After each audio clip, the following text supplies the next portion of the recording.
অল্প সময়ে গুরুত্বপূর্ণ নসিহত পেশ করার জন্য অনুরোধ করছি আমাদের মাদ্রাসার স্বনামধন্য শিক্ষক হযরত হাফেজ মাওলানা মুফতি হাফিজুর রহমান সাহেব। অল্প সময় আপনাদের কিছু নসিহত করার জন্য অনুরোধ করছি।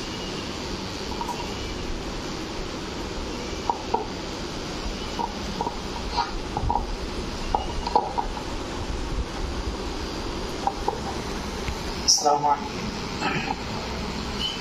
نحمده ونصلي على رسوله الكريم أما بعد فأعوذ بالله من الشيطان الرجيم بسم الله الرحمن الرحيم قال الله تعالى في قرآنه المجيد إنا نحن نزلنا الذكر وإنا له لحافظون وقال رسول الله صلى الله عليه وسلم طلب العلم فريضة على كل مسلم الحمد لله সমস্ত প্রশংসা সেই মহান রব্বুল আলামিনের, যে মহান রব্বুল আলামিন দুনিয়ার অসংখ্য মানুষ থেকে অসংখ্য মানুষের থেকে যাচাই বাছাই করে আমাদেরকে একটা দ্বীনি পরিবেশ মাদ্রাসাতে এসে দ্বীনি ইলম শিক্ষা করার সুযোগ করে দিয়েছে।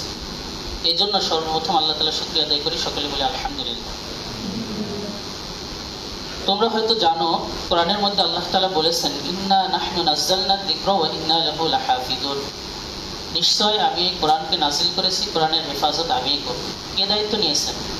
আল্লাহ তাআলা। যে কোরআনটা আমরা এখানে পড়তেছি বা আমরা যারা কিতাব বিভাগে পড়তেছি, আমাদের মূল মাকসাদ কিন্তু কোরআন ও হাদিস বোঝা। মূল মাকসাদ কি? কোরআন ও হাদিস বোঝা। যে কোরআনের দায়িত্ব আল্লাহ তাআলা নিয়েছেন, আমি যদি সেই দায়িত্ব পালন নাও করি, আল্লাহ তাআলা অন্য কাউকে দিয়ে করে নেবেন। আমি যদি কোরআনটা সঠিকভাবে না পড়ি, কোরআন না বুঝি, তাহলে এমন কাউকে দিয়ে আল্লাহ তাআলা সেটা করিয়ে দিবেন। কিন্তু আমি যদি সেই হকদার হইতে পারি, আল্লাহ তাআলার হেফাজতের যে দায়িত্ব নিয়েছেন, ওই দায়িত্বের মধ্যে থেকে একজন যদি আমি হতে পারি, সেটা আমার সৌভাগ্য। কার সৌভাগ্য? আমার সৌভাগ্য। এই জন্য আমি যদি ফাঁকিবাজি করি, আমি যা কিছু করি, সব কিছু ক্ষতি কিন্তু আমার। ক্ষতিকার আমার। এখানে দিনেরও ক্ষতি হবে না ইনশাআল্লাহ, আল্লাহ তাআলা ব্যবস্থা করে নেবেন। কোরআনেরও কোনো ক্ষতি হবে না, কেননা আল্লাহ তাআলা দায়িত্ব নিয়েছেন। কিন্তু আমি যদি সেটার মধ্যে থাকি, সেটা যদি পালন করি, তাহলে আমি নূরে নূরান্বিত হয়ে যেতে পারবো। এই জন্য আমার চেষ্টা থাকবে সর্বদা যে আমার যে কাজগুলা, যারা হেফজখানায় আছি তারা হেফজটা সঠিকভাবে করার, সবক সাতসবক আমলটা সময় মতো দেওয়ার, উস্তাদের খেদমত করার, বিষয়গুলো খেয়াল রাখার। যারা মক্তবী আছি তারা হেফজখানায় যাওয়ার পূর্বে আমার পড়াটা যেন সুন্দর হয়ে যায়, আমার মদ মাখরাজ থেকে শুরু করে সহি সুন্দরভাবে যাতে আমি কোরআন তেলাওয়াত করতে পারি, সেই চেষ্টাটা সঠিকভাবে করা। যার যে কাজটা, কিতাব বিভাগে যারা আছে, শুরু থেকে চেষ্টা করব সমস্ত কিতাবগুলো সুন্দরভাবে বোঝা। কেননা শুরু থেকে যদি একটা ছাত্র ভালোভাবে না বুঝে খারাপ হয়ে যায়, তাহলে পরবর্তীতে তার জন্য উঠে আসাটা কঠিন হয়ে যায়। অসম্ভব না, সম্ভব, কিন্তু কঠিন হয়ে যায়। কি হয়ে যায়?